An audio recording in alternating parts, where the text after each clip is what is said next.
Today 24 news सत्य परिस्थितीचा सविस्तर आढावा। महापालिकेच्या शासकीय कार्यक्रमातून ठाणे जिल्ह्याचे पालकमंत्री एकनाथ शिंदे यांचं नाव वगळल्यानं शिवसेना चांगलंच आक्रमक झाली। त्यांनी जोरदार घोषणाबाजी करत आंदोलन देखील केलं।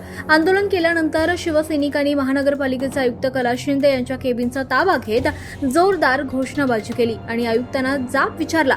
यावेळी आयुक्तांनी चौकशी करून कारवाई करण्याचे आदेश दिले, तर विरोधी पक्षनेते विजय चौगुले आणि गणेश नाईक यांच्यावर जोरदार टीका करताना जशास तसं उत्तर दिलं जाईल असा इशारा देखील दिलाय। जर कोणी षडयंत्र रचलं असेल तर त्याचा बिमोड केल्याशिवाय आम्ही सुद्धा स्वस्त बसणार नाही। आज आयुक्त आमच्या समोर बोलले की आम्ही या ज्या बाबतीत जे कोणी जबाबदार असेल त्याच्यावर कायदेशीर कारवाई ज्या काही गोष्टी त्यांच्या प्रशासकीय याच्यामध्ये तर ती कारवाई करायची त्यांनी असं दिले। जर या 10-15 दिवसामध्ये जर आयुक्तांनी जर या बाबतीत करायचं केलं नाही तर 1 जुलैला आम्ही सर्वजण या ठिकाणी परत आम्ही आयुक्ताच्या दालनात बसून आयुक्तांना आम्ही घेराव मंदामाते। आता हे मी बीजेपीला समजायला पाहिजे का बीजेपीच्याच एका आमदारांनी ज्या आमदाराचा तो मतदारसंघ आहे त्या ठिकाणी त्यांना डावललं गेलं। आणि मी हे सांगतोय की आज ठिकाणी त्या ज्या हॉस्पिटलसाठी मंदामात्रेंनी एवढं भरीव काम केलंय, भरीव निधी दिलाय, त्यांना बाजूला ठेवून दुसऱ्यांच्या हातूनच काय गोष्टी करत आहे। माझा सर्वात महत्वाचा मुद्दा आहे, मी तर हे बोललोय आणि मी बोलतोय, मला सुद्धा मी अपशब्द निघत असेल तर या गोष्टीतून, पण मी सांगतो की लाज वाटायला पाहिजे की या हॉस्पिटलमध्ये जाऊन त्या हॉस्पिटलचा ओपनिंग करतायत।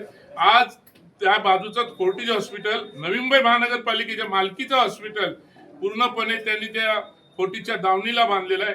या पद्धतीने जर प्रशासनात जर एवढी जर धमक असेल गणेश नायकामध्ये तर त्या हॉस्पिटल ताब्यात घेऊन दाखवावं। तुम्ही सचिव विभागावर पण आरोप केलेला आहे, नक्की काय तो आरोप आहे आणि तुमच्या त्यांच्यावर कारवाई होणं आवश्यक आहे? नाही, आम्हाला जे पत्रिका पाठवण्यात आल्या त्या पत्रिका ज्या आयुक्तांनी काढलेल्या पत्रिका होत्या त्या पत्रिका नाहीत, आम्हाला पत्रिका वेगळ्याच पत्रिका काढण्यात आल्या।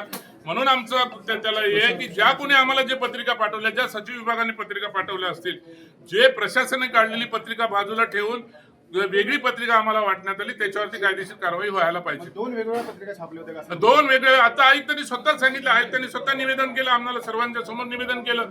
आयुक्त स्वतः बोलले की ही पत्रिका मी छापलेली नाहीये, मी काढलेली पत्रिका, मी प्रशासनाने काढलेली पत्रिका होती, ती प्रशासनाची पत्रिका ती बाजूला त्यांनी मला माहित नाही त्या बाबतीत, पण प्रशासनाची पत्रिका माझी वेगळी होती आणि ही पत्रिका वेगळी आहे। असं म्हणणं की प्रशासन शिवसेनेच्या बाजूने आहे, एकनाथ शिंदे यांच्या बाजूने, परंतु इथले भाजप सत्ताधारी हे विरोध करत आहेत। प्रशासन शिवसेनेच्या बाजूने असं नाही, प्रशासनाने प्रशासनाच्या पद्धतीनेच चालतायत आणि प्रशासन त्या पद्धतीने चालायला बघते। पण हे एक आपला हम करे सो कायद्याच्या माध्यमातून हे ज्या पद्धतीने प्रशासनाला दाबायला बघते, प्रशासनाला पण आम्ही आयुक्तांना सांगितलं जर पुढच्या वेळेस तुम्ही टाकलेल्या नावाने दुसरी पत्रिका येत असेल तर याच्या अगोदरचे पण जे आयुक्त होते ते आयुक्त कार्यक्रमाला गेले नाही, मग तुम्ही कार्यक्रमाला जायची गरज नाही, पुढच्या वेळेस तुम्ही पण कार्यक्रमाला जाऊ नका जर असं जर डावळत असतील तर। महाराष्ट्र टुडे मराठीसाठी ब्युरो रिपोर्ट कासिम अली सय्यद, नवी मुंबई।